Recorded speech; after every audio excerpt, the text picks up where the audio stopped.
Hi,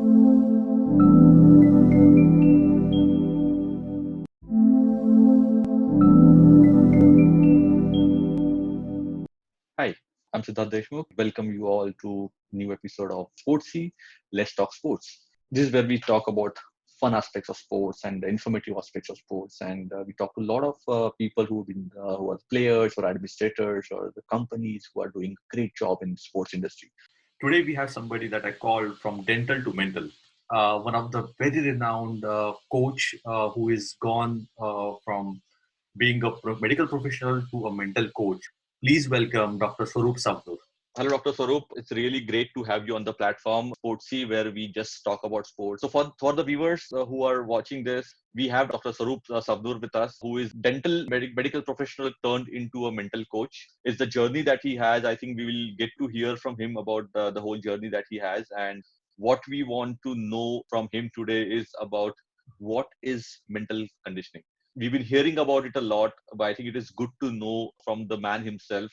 And for that, I would just want to request him to give a small introduction about his journey before we can get into the question answers on this. Thanks, Siddharth, for having me here. I think it's a great initiative that you have started, and it's the need of the hour. And I'm happy to be here, and I thank you for inviting me for your talk. So my journey started about 16 years back. So you can say I'm one of the people who have been into brain science learning for since 2001. And Okay. it started on a day when I was in my practice, and the Kargil war had happened. And at that time, I was just that time the only if the Indians, if you look at it, that time did not have that killer instinct, right? That was the norm, right? You remember that Right. time. And there was something that was churning inside me. Then the Sydney Olympics debacle happened, and I went to an army. I went to a talk by the chief of army staff that time. Mhm. And he said that if we can't win at sports, we can't win wars. And it came in the papers the next day. And it hit me so hard that I decided that this is the thing I want to do. And in 2002, I decided I want to get into sports and do something for my country. Incidentally, the board that you see over here behind me, it is the cutting of that same article that I still Wow. have 17 years hence. Oh wow! It It's a now pure motivation adores, for you. it adores my wall. So you can Excellent. imagine the impact that it had. So anyways, I started an organization called as Future Vision Sports. I started understanding grassroots sports. I conducted about 500 football matches in Pune in 2004. I got Indian Express and all different paper organizations to click photographs, colorful photographs of children, put it so that, they get motivated to play and enjoy and all that stuff. Then I went to Switzerland. I did my diploma in EEG and brain conditioning in 2004. And since I came back in 2006-7, I started slowly using the things that I learned into various schools and at kindergarten level and at children. And I think so I must have worked with almost thousands of kids at that age. But at that time, of course, mental coaching or even the sports psychology part was a very big taboo. And even now, of course, there is awareness. But at that time, it was all the more. I actually had coaches shoo me. I actually had parents not wanting to discuss things with me. But over that experience helped me understand much more from how people perceive this to be. And slowly, and as results started coming in, people were started becoming more open to it. Then I was the mental coach for the Vidarbha Ranji team from 2000 to 16, and followed by the mental coach for the Indian football team for the FIFA Under-17 World Cup, and now working with a lot of Olympic athletes, teen athletes. So this has been my short journey over the last 15, 16 years. And I'm really happy to see the kind of change now that people look at when they look at mental coaching, and I'm happy to be a part of it. It's a staggering resume that you have. So now no longer dentistry for you. No, it's gone. It's completely gone. Okay, They so say you're moved from mouth to the head now completely. they say you take your life to the next level. So I've literally taken my life from dental to mental, 1 foot up. Oh wow, that's a nice word, from dental to mental. I think you can have you can write your own book on that, from dental to mental. No. So basically, I've gone from being a medical professional to now Yes. a full-time mental conditioning and a peak performance coach. Okay. So Doctor, my question here is so first question I just wanted to ask is like, as you said, your motivation was the army chief who said that if we can't win in sports, we can't win war. And I think there are few things which just get stuck to you, and you go those things go long way. When the era that we grew up in, or something that psychology kind of thing was never considered to be, as you said, it was taboo. What kind of challenges that you saw in the first few years till actually you establish yourself as a mental conditioning coach, or what kind of thing that you had to do to be accepted in the industry as a conditioning coach, mental conditioning coach? Yeah, but thanks for asking this question, Siddharth. Because normally we want to talk only and listen only about the later part, what is going on currently. But I think so the insight that I got that time played a crucial role in where I am today. And when we started, and even now I see in many quarters, when I started, I will look at it as a triangle. And in that triangle, we have got the parent, we have got the athlete, and we have got the coach, right?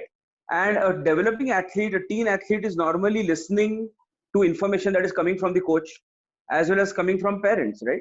Right. And I think so at that time, the era, and it's not the fault of the coaches or the parents, but the era in which they grew, where they actually, the coaches themselves had been players, and therefore they came with their own understanding of the game. And for some reason, the thought was that, this is something that doesn't need that kind of expertise, or working on your mind is not, how can you work on your mind, right? You go, you play a game, just, so you don't need to be casual, you don't need to be really, made, sweet talk them and all that stuff. So that was the kind of challenge that I faced, where there was a block that coaches had with regards to many aspects of sports that we see today, right? Even when you look at sports science is just about starting off, right? And there are many coaches who still don't know what exactly the gamut of sports science is, right, on a broad level. So I think so that was the challenge. From the parents' point of view, the challenge was, whenever we talk about the mental part of the game, we are attaching counseling as a thought process. Yeah. Right? And whenever we talk about counseling, that means we look at it, oh my God, does my kid have a problem? So it's a problem-oriented mindset that starts developing whenever we're looking at a mental part. Now, let us say, for example, I've got an injury to my body. So I'm not worried about it. I just go, I just get it, corrected, and I come back to the doctor. But when we talk about the mental part, I think so it's naturally the parents are going to come. You cannot go to a psychologist. Oh my God, it's a big word to use, right? And the third part, which is the athlete part, for the athlete to express themselves is a very difficult task when it comes to the mental part, isn't it? It's very easy to talk about the technical part of the game. It's very easy to talk about the physical part of the game. But to talk about your mind, right, and to say, oh my God, I am not believing in myself at that particular moment of time is a big thing. And even for us, it will be difficult for us to say that, oh my God, I am not believing in myself, right? But it happened. You did get doubts at maybe a particular activity that you are doing. And to acknowledge this is very difficult for the athletes. And it is these three things that are causing barriers. And for me, when I started working in this industry and I started building and creating, I realized that it had to start somewhere, and it had to start with the coaches and with the parents. And therefore, initially, I started talking to a lot of coaches, not with the intention of trying to, get athletes or, make them work with me, but just to express my thought, just to open out to them, understand the challenges. And slowly but surely, I started getting few kids and started seeing the results. And the approach of the coaching was very important, right? When they realize that it's not like, like a counseling session where you're sitting one-on-one and, it's like the kid is terrified talking to you, because we have got that image, of a psychologist means that long couch and a person sitting and a shrink, the word that they use is shrink, sitting and talking to them, and he himself is completely hassled with big hair and all that stuff. So we've got an image, that is a label that is attached to the world of psychology. I wanted to break that. Therefore, I did a lot of fun activities. I was quite innovative in terms of trying to engage the kids, the parents in different ways. And through that, in fact, I have now got my own training approach, which really suits and takes that baggage of psychology completely away from. Right? So I think so. This is how I tried to, circumvent the challenges during those early days. I think this is phenomenal. Again, this is what shows that how you if you're doing something different or you want to are passionate about it, and you have to carve your own way to it. And I Very think true. what you mentioned is, and I think it's now as you mentioned, it is converting into your own method of doing it. I think Sure. that becomes your own IP for Absolutely. you to do it. So Very true. so Doc, is it something that the mental conditioning, is it something that is sports dependent, or it is mainly is a horizontal and then you look at the vertical? See, finally, our mind, let us say, our mind is in a way independent of the action that is happening, because Hmm. of which the mind is working. For example, let us say I have to go and talk in front of 1,000 or the audience of 1,000 people. Now, just imagine the point when I'm going to start walking towards that podium. Is my heart going to beat? Yes. Am I going to start being anxious? Yes. Will I have certain thoughts? Yes. Will I have distractions of what's going to happen? What if I don't do well? What will happen if I make a fool of myself? Absolutely yes. And it's the same issues and challenges that athletes face when maybe they are going to go on the field before their match. So for the mind, in a way, the mind doesn't realize that whether you're going to go as a speaker or you're going to play a competitive match, the mind is going to react in a similar way. And therefore, I will say about 70% of the things are what the mind is, and to acknowledge it, and therefore it becomes horizontal in that way. But the Okay. 30% is where it becomes customized, Hmm. first from the athlete's point of view, because every athlete's personality, life journey, genetics, all that make a huge role, and that is where the first vertical and the customization happens. And the second customization happens at the game level, right? So for example, if he's a boxer, then of course there are completely different interventions that I will propose than Yeah. for maybe a cricket player. And the third, of course, then becomes the socio-economic and maybe the educational angle, where the players are coming from different ways of looking at their game, right? Hmm. An urban guy is going to look at the game in a completely different way than from a rural. His life Correct. experience is different, Hmm. and therefore my approach with him becomes completely different. So to give a very quick example of this, Sachin Tendulkar and Virendra Sehwag had amazing cover drives. They both were known for their cover drives, Correct. beautiful cover drives. The principle of hitting a cover drive doesn't change. But if you look at a Sehwag and a Tendulkar, you will see a vast difference in the way they hit that cover drive, isn't it? So although the Yes. principle and the gap and everything was the same, the difference was in their personalities that actually affected their playing of that cover drive. I think I just remembered the 2003 Johannesburg match, India-Pakistan. Who can forget Yes. that? Who So can forget that? it just came to my mind when you spoke about the cover drives and Yes, what that's true. happened. So the even the 2011 World Cup that we had, I think Oh, every India's game started with a boundary.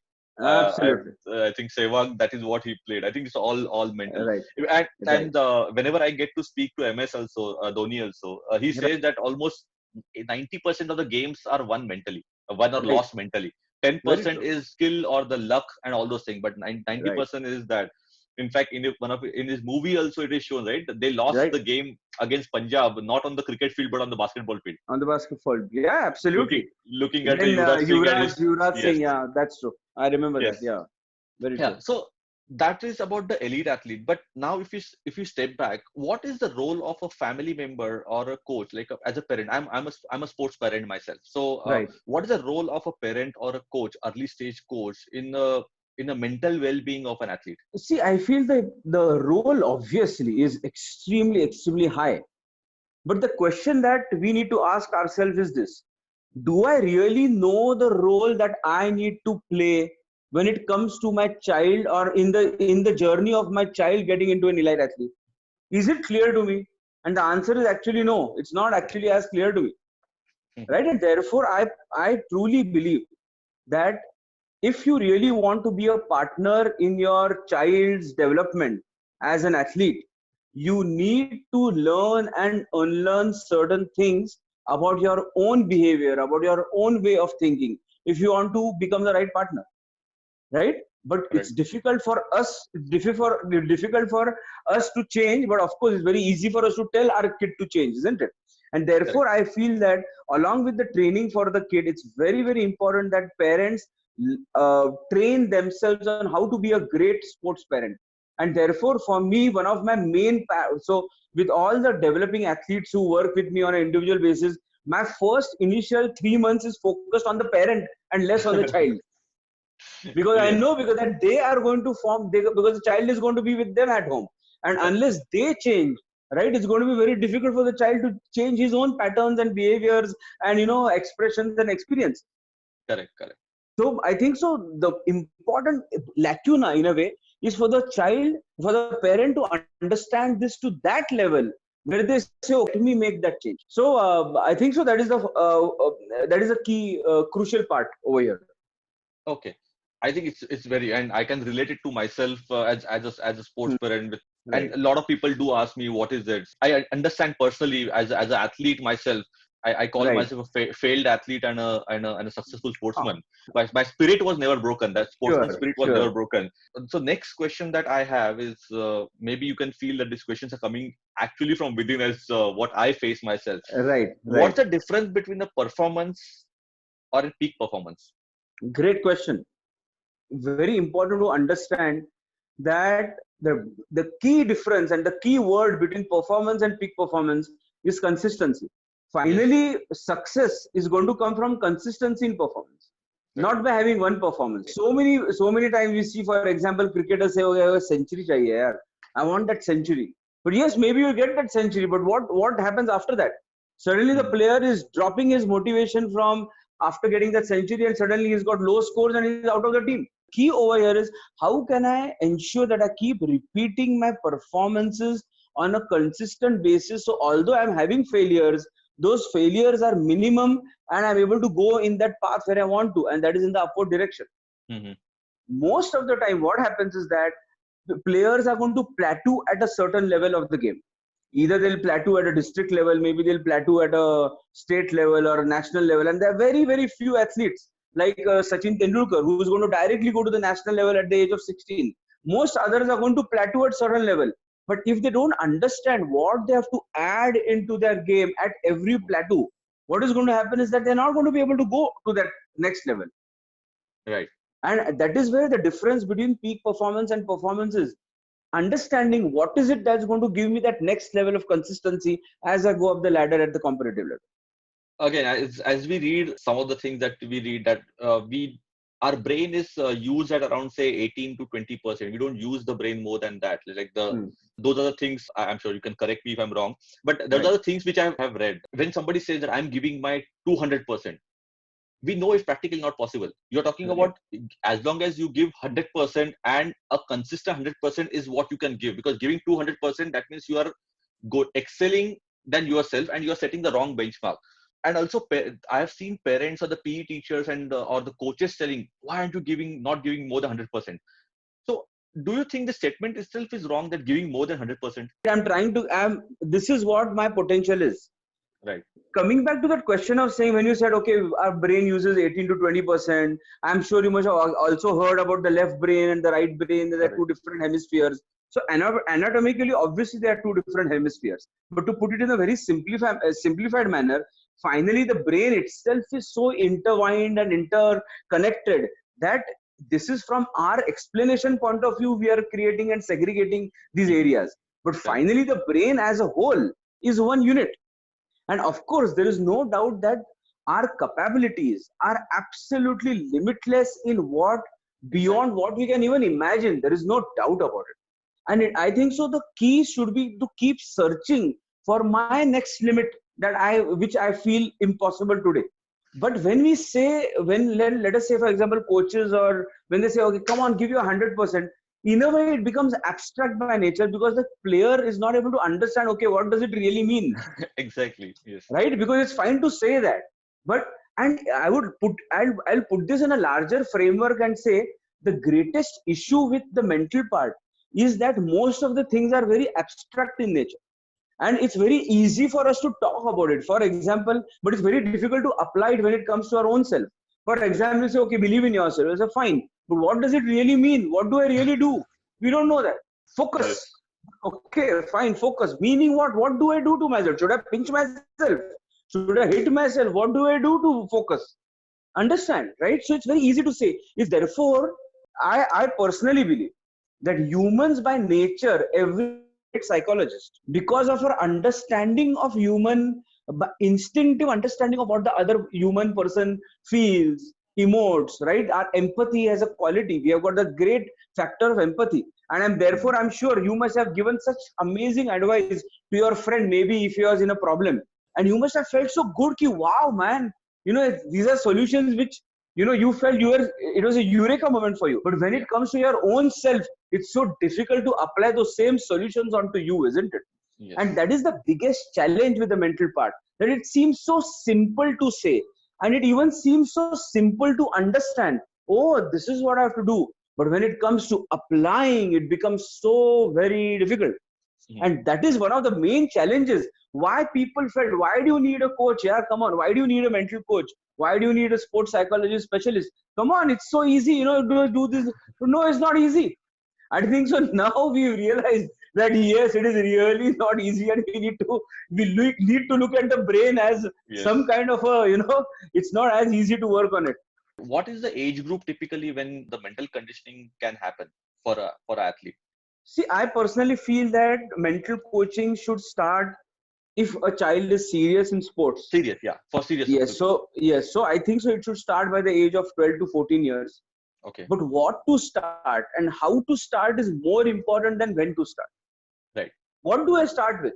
Because I don't want the child to get bored. I don't want the child to understand concepts which at that age is completely inappropriate or is going to go over his head. Yeah. So I feel, especially with the mental part, the coaching becomes more of an art than a science. The science is a scaffolding. Science becomes your base. But how you approach that child, I think so, is the most crucial part over here. So I feel, yes, as early as possible, catch them young, as in every case of every aspect of the game. But how to start becomes even more crucial when it comes to the mental part. Why? Because physical training is fun to do. It's fun to go, run, play. It's fun to play the technique. But is it fun to sit in one place and listen to stuff? No, it is not as simple, isn't it? To listen to Gyan, no, it is not as simple. So you have to be smart about how you are positioning and how you are approaching the kids. And it is my belief that most of the time, if this doesn't happen because of typical ways of going about doing the psychological part, is where the problem is. Because then we are pushing the coaches, we are pushing the parents, we are pushing the children away from this very important part, if it is not done in the right manner. And therefore, I feel the approach becomes very crucial at the young age. But yes, we should start as early as possible, 12 to 14 years. This is very interesting because a lot of parents don't know exactly what is the age that they should be getting a child to a thing. They know that it's the child serious and all those things, but when I think it's a good thing. And do you think the physical like strength and conditioning plays goes hand in hand with mental, or they can go two parallel streams by two different coaches? Or you feel it is required for you to coordinate with the strength and conditioning? No, not at the. I feel that as a developing athlete, they both are in a way parallel. See, there is no doubt that strength and conditioning is first. After, let us say, we look at the technique part, right? Once we look at the technique part, then of course the second layer is the strength part of it, the physical body part of it, right? Then the third layer becomes the mental part of it. Because if I don't have the right body, then of course my mind is not going to be able to push beyond my body beyond what it can, right?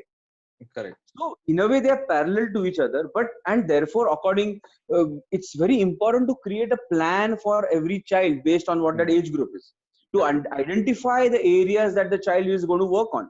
So only then can we decide. For example, if a child is unfortunately at the age of 14 and 15 years, because of the way the school is, that time 10th standard starts and all that stuff, that the child gets away from the sport, right? A great talent is unfortunately getting out of the sport. And at that time, it's so very important that the mental coach comes over there, counsels the child, counsels the parent on how to go about it and balance studies as well as the sport, so that the child remains in that talent. The talent keeps continuously going on till the time the child can make a decision later on after 2 years or 3 years, right? But many a time we see the child get out of the sport. So I think so that is why it's important for the parents to be sensitized on how to go about approaching this part and when to start with. And you don't have to start means continuously. You can have few sessions and get an understanding, go back, start doing those whatever strategies that the mental coach or the sports psychologist has told you. Going into a nice direction. As a mental conditioning coach that you are, who do you think, as per you, that you have seen, or you may not be working, but you have seen and observed? Because I'm sure even if you're watching Virat Kohli, you're not watching how he hooks or pulls here, you're watching how he Right. thinks. So Right. who, according to you, is the person that you see as a change and you admire and actually want to use the example? And I'm sure if it's Virat Kohli, I want to know some other example than Virat Kohli. Yeah. See, I feel that there are many, right, who are Correct. great, who have been great peak performers. But even if I think so, it's important because today's icon is Virat Kohli. There's Mhm. no doubt. But people need to know why he is great. Correct. Right? It's Right. fine to say Virat Kohli, but people don't know why. Are we saying he's great because he scored so many centuries? Are we saying he's great because he's hitting so many sixes? No. From my point of view, I think so. Virat Kohli is great because he can manage his aggression. For me, his ability to manage his aggression and use it and exploit it to his advantage across various formats of the game is what makes him the #1 batsman in the world. Similarly Because for if, MS to absorb the pressure. absolutely, I was just going to say that even for Dhoni at that time, when you looked at Dhoni with the long hair, and at that time in 2006-7 when he came, or after 5 to 6 years, but Yes. the outer exterior belied the great calmness of mind, the great character that he had inside of him. And it is, I feel, every sportsman is inherently an aggressive person. The importance of sharing this to you, I feel, is that there's so many parents who say that my child is introvert, I want him to go an extrovert. Then there are few parents who say that no, he's too angry, I want him to calm down. Right? So there are few parents who say he's too extrovert, he just cannot be in one position, he's just moving around. No parent is happy about how the child is, basically. About how he is. And I personally feel is that finally the child is going to should be able to mold his game based on how his personality is.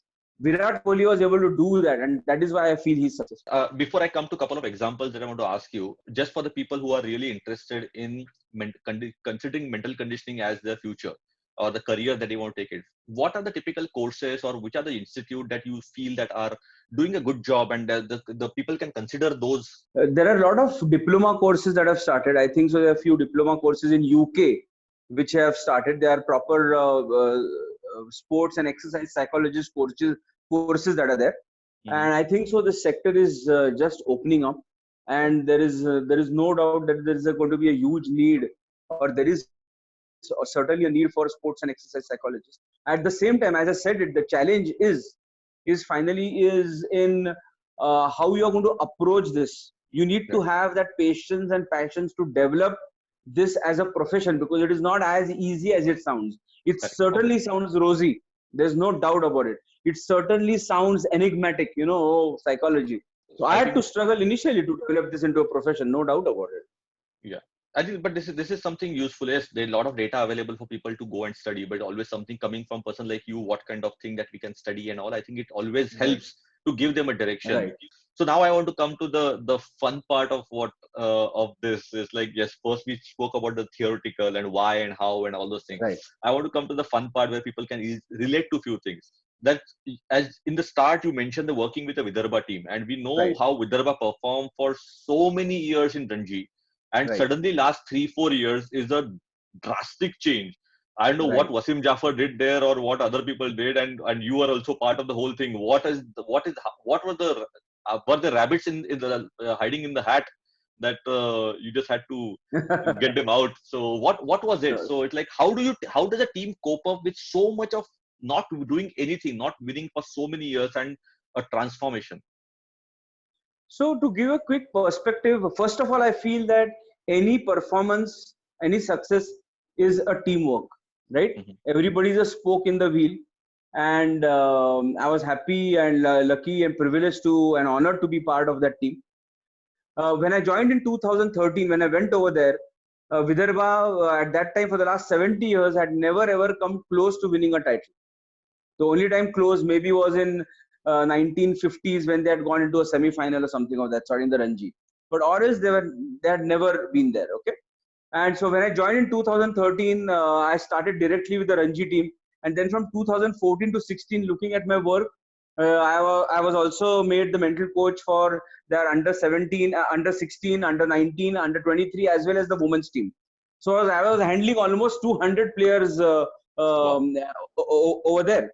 And within 3 years, in 2016-17, within 3 years, from not winning any title, I'm happy to share that 3 teams in 1 year, the Ranji team, the under Yes. 16 team, and the 23 team, won the respective board titles. So I Yes. think so it was a miracle, and I was happy to be part of it. And yes, the common thing over there was the mental part. And what I would say is that finally, did I do something? No, I didn't do something. I think the players did something. What maybe I did, what maybe worked over there, was so many years. Vidarbha was known as the uh, foster area of Yes. Maharashtra, right? In a way, it Correct. is that area that is backward or slightly not now, but it was considered as not It's a as looked upon properly, and it's a therefore third wheel of Maharashtra cricket. third wheel, you right, third wheel. Yeah. And there was that sense of when the big boys were the Mumbai, big boys were Bangalore, big boys was Maharashtra, Delhi, and they had a huge complex when it came to actually playing against them. And for me, my foremost job was to help them. And again, this sounds very simple, but my foremost job was to help them focus on playing the ball and not the baller, Mhm. and help Wow. them focus on playing, right, your game, your way, the way you think is appropriate, right, and removing the fear of what will happen, what if I fail. And I think so these are the three main focus points. And I have to say this, that at that time, remember, this is 7 years back.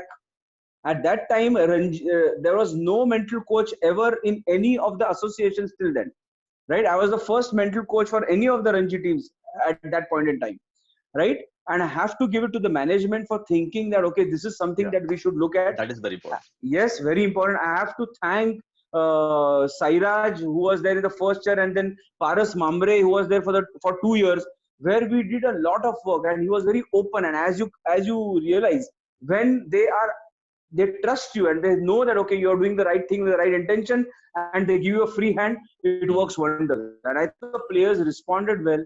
And maybe one of the factors must have been that they were the mental part. And of course, Badrinath was there, Yes. Wasim Jafar was there, Ganesh Satish was there, Faiz Fazal was opening up, Umesh Yadav was there. So I had the privilege of working with all these athletes and talking to them about small things. And I think so it just fell in place. And I'm happy they're really doing well, even Yeah. after I've come out. And I'm sure there's now it's Vidarbha is a team to reckon with. I'm so Yeah. happy for that. I think the belief has come in, right? It's not a one night Yes, wonder. It is they have shown the performance for 2-3 years now. So absolutely. so that means it is And there now to with stay. Chandrakant Pandit, yes, very Yes. true, very true.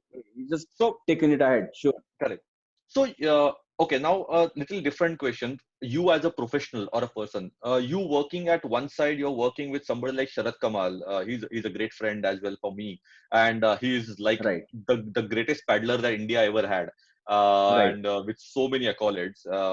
And at one side you work with him, and at the same side you work with the 14, 15, 16-year old getting ready for the first Olympic of their life. So how do you manage, because obviously maturity level, understanding level for both is completely different. So how do Right. you do this on off kind of thing in your own head as a professional? Right. And